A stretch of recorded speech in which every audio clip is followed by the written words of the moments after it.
지난 7월 대구 곳곳 헬스장에서 회원들을 잔뜩 모집한 뒤 폐업하는 이른바 먹튀 사건이 발생했다는 보도 전해드렸는데요. 그런데 최근 등록 회원만 800명에 달하는 대구 동구의 한 대형 헬스장이 또 돌연 문을 닫았습니다.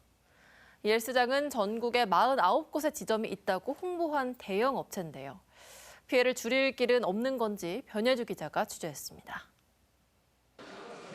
사물함에서 세면도구를 꺼내 가방에 담습니다. 신발을 챙겨 나서는 발걸음은 무겁습니다. 지난 28일 대구 동구에 있는 헬스장이 갑자기 문을 닫았습니다. 주말 끝나고 난 다음부터 월요일로 와니까 즉 인바디 측정 그거랑 이렇게 기계 한 개가 없어지고 그냥 이제 관계자가 아예 전혀 없었어요. 그때 알았어요, 사태를. 이곳에 등록한 회원만 800명에 달합니다. 다른 곳보다 저렴해서 찾는 사람이 많았습니다. 한 달은 13만 원? 그랬는데 1년 하면 26만 원 한다 그랬어요.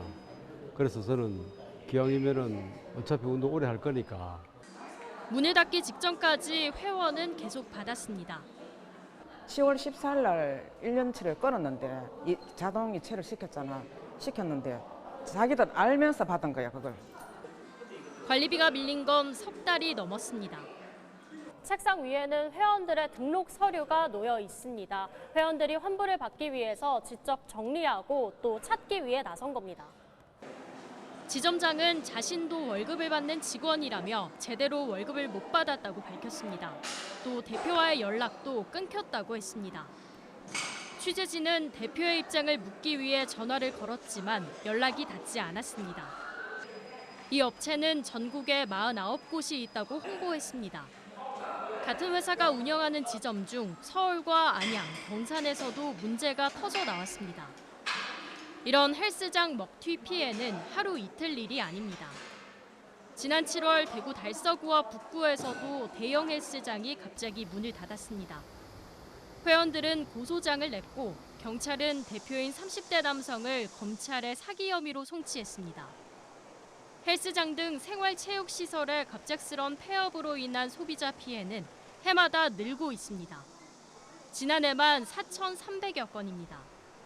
전문가들은 가격이 터무니없이 저렴하면 의심해보고 일시불 대신 3개월 이상 할부로 결제하라고 조언합니다. 그러니까 카드 회사가 중간에서 보험회사 역할 같은 걸 해줄 수가 있어요.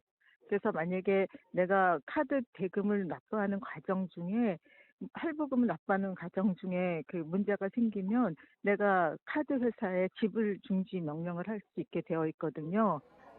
회원의 피해를 배상할 수 있도록 업체가 보증보험 가입을 의무화하는 법안은 4번째 발의됐지만 국회 문턱을 넘지 못하고 있습니다. MBC 뉴스 변예주입니다.